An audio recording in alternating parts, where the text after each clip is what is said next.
J'ai découvert les paris sportifs. Ça m'a encore creusé. Dans un seul domaine de ma vie, il va réussir à m'avoir, c'est ma maman. Et genre, tu peux me voir en bas dans une poubelle et tout. C'était devenu une vie vraiment de débauche.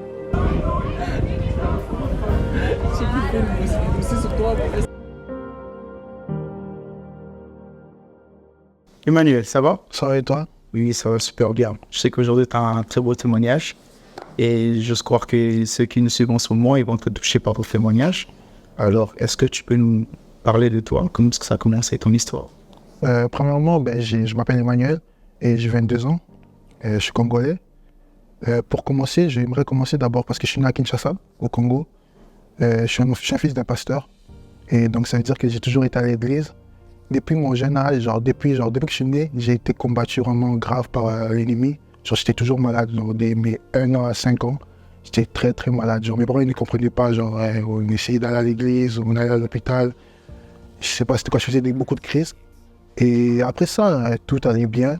On a déménagé, on est venu ici au Canada en 2013. J'ai commencé mon secondaire ici, un bon garçon. Parce qu'au Congo, j'étais pas vraiment turbulent. J'étais une personne qui était beaucoup à la maison. Je sortais pas parce que vous voyez à Kin comment les parents ils gardent les enfants à la maison. J'avais tout, j'avais mes jeux vidéo, sauf que je connaissais pas vraiment l'extérieur. Comment j'avais une bonne vie, on peut dire. Ici aussi, c'est la même chose, on manquait de rien. On est venu au Canada, tout allait bien, j'étais un bon gars. Mais j'étais pas en Christ parce que j'avais pas donné ma vie à Christ. J'ai été baptisé, mais comme enfant des pasteurs. Tu vois, qu'est-ce que je veux dire, tu vas avoir 12 ans, c'est l'âge pour se baptiser, mais je connaissais pas Jésus. Moi, j'ai juste dit, ok, vas-y, je vais aller me baptiser. Je me rappelle même pas comment c'était, mais je sais que c'était au YMCA, si je me rappelle bien. Je me suis baptisé, mais après ça, je faisais ma vie. Et il faut savoir aussi que moi, depuis que je suis jeune, j'ai toujours été entouré. Parce que je suis toujours souriant, je parle bien avec les gens, donc j'ai toujours un groupe d'amis, que ce soit en secondaire, ici au Canada. L'adaptation était facile pour moi. Le problème juste qu'en secondaire 3, que heureusement, parce que ça fait partie de mon témoignage, j'ai découvert la drogue. Ouais. J'ai vu des gens qui fumaient, puis moi j'étais une personne, je suis trop curieux. Donc moi, si je vois quelque chose, j'aime essayer de voir qu'est-ce qui se passe là-dedans. Et j'ai commencé à fumer. C'est là que tout a commencé, on peut dire. J'avais 14 ans. Donc une fille un peu bizarre, et puis mon entourage. Je ne dirais pas que mon entourage était mauvais, parce que souvent les gens disent que oh, c'est ton entourage, mais moi aussi. C'était moi qui étais plus influençable que les autres. C'est moi qui ramenais les gens, puis ça faisait qu'on a commencé à boire. Et pendant ce temps, je ne sais pas si mes parents le savaient, mais je commençais à devenir un gars bizarre. C'est là que j'ai développé l'orgueil, parce que moi, il faut savoir que avant de venir à Christ, j'étais vraiment très orgueilleux. Donc je me pensais comme le maître, le boss du groupe, c'est moi le leader, tu vois. Et tu vois, quand tu es leader, tu attires les filles, tu connais cette vie-là et tout. L'orgueil a commencé, je commençais à acheter. J'ai jamais vendu, mais j'ai acheté. J'étais pas un bandit, c'était juste une vie rapide. Et là, secondaire 4, j'ai été expulsé de l'école, mon école secondaire, parce que j'avais pas réussi. Donc, dès que j'ai commencé à fumer, boire, c'est là que, je sais pas, mon intelligence, on dirait, est partie. J'ai été expulsé, puis je suis allé dans une école d'adultes pour finir mon secondaire. En fait, j'allais à l'école pour mes parents. Vraiment, je voulais plus aller à l'école parce que je voyais que j'avais une autre vie. Et donc, de 14 ans à 18 ans, c'était n'importe quoi. À mes 17 ans, excuse-moi, c'est là que j'ai rencontré une fille. Ça fait que ça a changé, c'était comme nouveau pour moi, mais sauf que c'est là que, c'est pas à cause d'elle, mais c'est là que ça a encore empiré ma situation parce que c'est comme si je combinais deux vies. Une vie de je fumais, je buvais, une vie d'impudicité. Donc c'est comme si à chaque fois que j'avançais dans ma vie, j'ai découvert de nouvelles choses. Et là, on a fait environ 3 ans ensemble, mais c'était vraiment n'importe quoi, surtout de mon côté. J'allais juste à l'église pour aller, enfant des pasteurs. C'est là que j'ai appris à jouer à la batterie. J'étais pas Christ, je connaissais pas. Moi, Jésus, là, ça m'intéressait pas. Durant les prédications, j'ai dormi. Et mes parents, ça les inquiétait. Mais mon père est une personne très calme. Il dit rien, il observe. Mais il va jamais dire. Mon père m'a jamais chicané, comme on dit, à propos de Dieu. Mon frère, ça lui faisait un peu mal de me voir comme ça. Mon frère, oui, tu connais. Ça le faisait mal, mais souvent, qu'est-ce qu'il faisait, c'est que à chaque fois que je sortais, ou j'allais au club, parce que j'ai commencé à aller aussi au club, et je revenais à la maison, je revenais à 2 h du matin, je voyais souvent mon frère, ça c'est, on va dire, on est à mes 19 ans environ, mon frère était assis au salon, il met une musique d'adoration, et il m'attend. Quand je rentre, là, je suis saoul, là, je comprends rien, il me dit, assieds-toi. Il commence à me parler. Il me parle tranquillement, il me parle, il me dit, fais attention à tes amis et tout. Et tu sais que toi, t'es appelé à servir Dieu.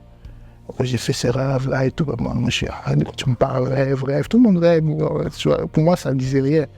La même chose. Parce qu'il faut savoir aussi une chose, c'est que je faisais des vidéos, je faisais de la comédie. Bizarrement, j'avais fait beaucoup d'abonnés, je faisais beaucoup de vues avant. Les gens me connaissent comme ça, avec ce nom Grace Manuel qui est sur Instagram. Et ces vidéos-là m'ont encore empiré mon orgueil. Donc, le sens que comme, quand les gens me reconnaissent dans la rue, là, j'étais comme, ah ouais, c'est moi et tout. Quand la Covid est arrivée, j'ai arrêté les vidéos.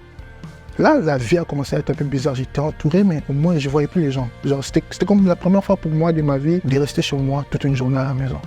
Parce que j'étais toujours entouré, j'étais toujours dehors, j'étais toujours avec ma copine. C'était bizarre, 2020. Je commençais à être seul, là, je commençais un peu à me connaître. Sauf que moi, ça me dérangeait parce que j'avais développé une dépendance affective. Et je continuais toujours à faire mes choses. Puis là, après, bizarrement, quand la Covid est arrivée, TikTok était devenu un peu plus populaire. Et j'ai pas réussi à faire la transition des vidéos que je faisais d'Instagram à TikTok. C'est comme si j'ai un peu baissé du niveau. Genre, c'était devenu nul. Genre, mes vidéos, personne ne les regardait. Genre, les gens, ils me critiquaient. Ça m'a créé comme une dépression, puis j'ai décidé d'arrêter les vidéos. J'ai découvert les paris sportifs. Ça m'a encore creusé. Ça m'a encore empiré ma situation. Là, j'ai dit, waouh, qu'est-ce qui se passe? Genre, j'ai perdu tout. J'ai perdu des amis, j'ai perdu mon ex. Dieu savait que, genre, j'ai résisté. Parce que moi, les trucs choses de Dieu, moi, je priais même pas. Genre, j'étais comme, ok, ça va aller. Puis Dieu savait, dans un seul domaine de ma vie, il va réussir à m'avoir, c'est ma maman. Comme ma mère, c'est vraiment, si tu touches à ma mère, c'est là que tu m'as eu. J'ai tout ça, j'ai tous ces problèmes-là. Pourquoi ma mère va tomber malade?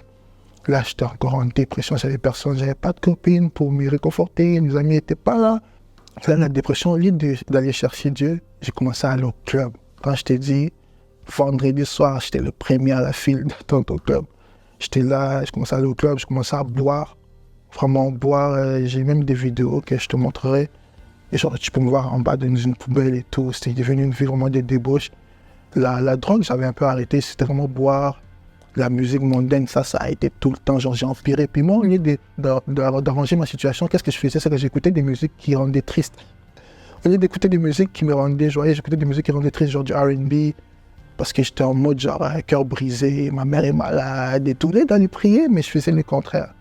2022, au lieu que ça avance mon truc, qu'est-ce que j'ai fait? C'est que, ok, j'ai dit, ok, j'ai tellement de problèmes, j'ai beaucoup de problèmes dans ma vie, rien ne va, qu'est-ce que je vais faire?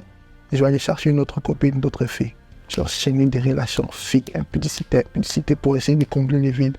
Ça a été pire, ça a détruit mon âme.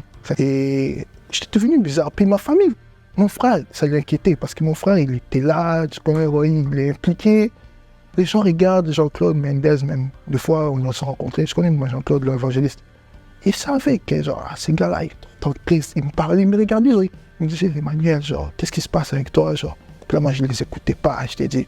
Puis à un moment donné, un ami à moi, m'a invité à ICC. Il m'a dit, Emmanuel, viens, on va aller prier et tout. C'est pour mon état, prier. Ok, je vais essayer de voir, ça change rien dans ma vie.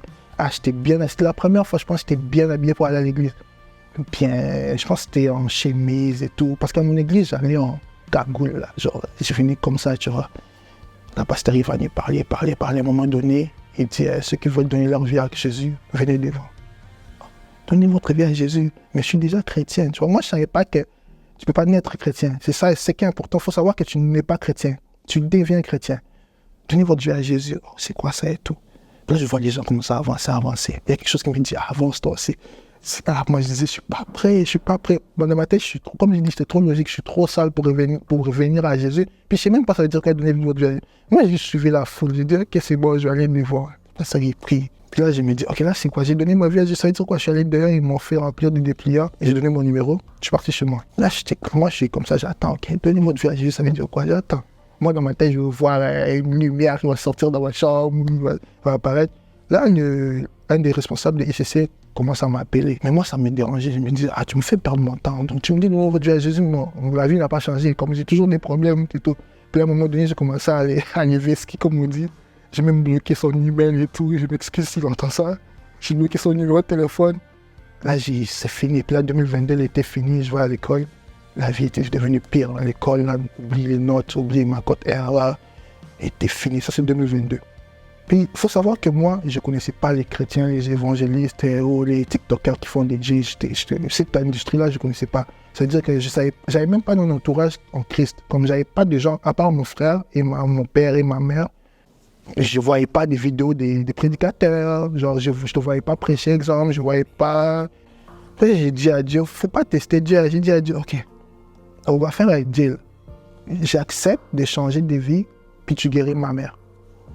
Ça, c'est juste dit ça comme ça dans ma prière. Genre, c'était même pas une prière, c'était juste une phrase, j'ai dit ça comme ça. Après, j'ai senti quelque chose, on dirait qu'il y avait genre la chaleur genre, dans ma chambre. Genre, on dirait qu'il y a quelque chose, genre, on dirait qu'il y a chair de poule, genre, on dirait que quelqu'un attendait ce genre de phrases-là. Ah bon? Puis là, j'ai dit, ok, bon, je vais voir. Là, la santé de ma mère commence à se rétablir. Donc, quand j'ai vu ma mère était correcte, j'ai dit, ah, c'est bon, Dieu l'a guéri, c'est bon, je peux recommencer ma vie. Clap. Puis là, après un moment donné, j'étais sorti, puis là, j'entends ma mère à l'hôpital. J'ai dit, hé, c'est revenu encore. Puis là, ça m'a rappelé. Dieu est plus intelligent que nous. Dieu va toujours te rappeler ce que tu lui as dit. Ça m'a rappelé à la phrase que j'ai dit, si ma mère guérit, je vais changer de vie. Puis là, j'ai compris que, ah non, j'ai pas changé de vie. Puis là, j'étais dehors avec un ami à moi qui est musulman. Il me dit, c'est pas ta vie ça, tu dois pas aller au club. Je dis, pourquoi tu me dis ça? Oh non, arrête d'aller au club. Je dis, ok. J'ai arrêté d'aller au club et tout. Là, j'ai arrêté de boire. Là, j'ai dit, ok. Si j'arrête d'aller au club, donc ça va quoi de boire à la maison? Parce que mon père, il va m'attraper. Donc, j'ai arrêté de boire. Puis là, je vois que ma mère, sa santé commence à être stable.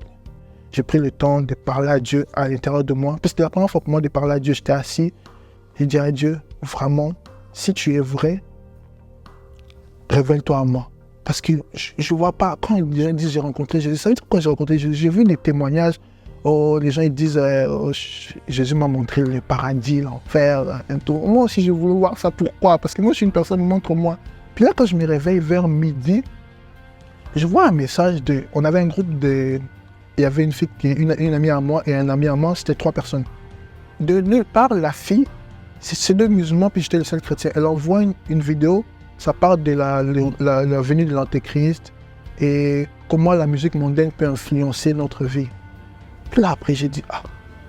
Et j'ai même pas regardé la vidéo. J'ai écrit, c'était la première fois de ma vie de dire gloire à Dieu. J'ai dit, gloire à Dieu, c'est mon combat, ça. La musique, l'impudicité dans la vidéo, nous avons parlé de tout. J'ai dit, mais c'est exactement ce que je suis en train de combattre. Je t'ai dit, j'ai même pas regardé la vidéo. J'ai juste regardé le titre. Ça décrit toutes les choses. Je suis allé dans ma playlist, j'ai Apple Music. J'ai supprimé la playlist. Puis là, après, bizarrement, ma façon de penser, je t'ai dit sincèrement, a changé. Les choses que j'aimais faire, je ne veux plus. Et quand ils me disent, viens, on va là, non. Les 2, on voulait même aller au club. Non, je n'ai pas envie. Oh, boire, non. Genre, je suis là, comme dès que j'entends, par exemple, la musique que j'écoutais. Bizarrement, hier, j'ai écouté la musique mondaine de 31, le premier, j'ai plus envie. Drake, je l'écoutais, j'ai supprimé son album. Puis là, il y a un gars, bizarrement, c'est un gars, moi, il s'appelle Frédéric, il va se reconnaître. Il m'a dit, oh, la technique pour ça, il faut qu'on follow les gens sur Instagram, genre les stars américaines. Genre, on follow. Oh. Puis là, après, Dieu m'a fait comprendre que c'est ça, métanoïa. Changement, système de pensée. Donc, c'est ça. Donc, en fait, ça commence d'abord dans le cœur et après, ça va ici. C'est pas par les actions. C'est d'abord ici, ça doit changer pour que tu puisses faire de bonnes œuvres. Puis là, après, petit à petit, j'ai demandé à mon frère, est-ce que tu peux m'acheter? Mon frère était choqué. Est-ce que tu peux m'acheter une Bible? Ah, vite! Vite! Bon, Seigneur, j'ai compris que dans ton témoignage, il y a eu beaucoup d'influence justement dans ton environnement, l'alcool, le sexe, la drogue, toutes ces choses-là. L'environnement, comme tu as dit, tu aimais ça, être environné des gens, tu aimais ça, te sentir bien, aimé et tout ça. Et que ta joie s'est résumée un peu dans ça. La joie, tout allait vers là. À chaque fois que tu avais quelque chose, un problème, c'est là que tu te réfugiais. Maintenant, qu'est-ce que tu pourrais dire à un jeune maintenant, que lui aussi, qui passe dans les mêmes difficultés que toi,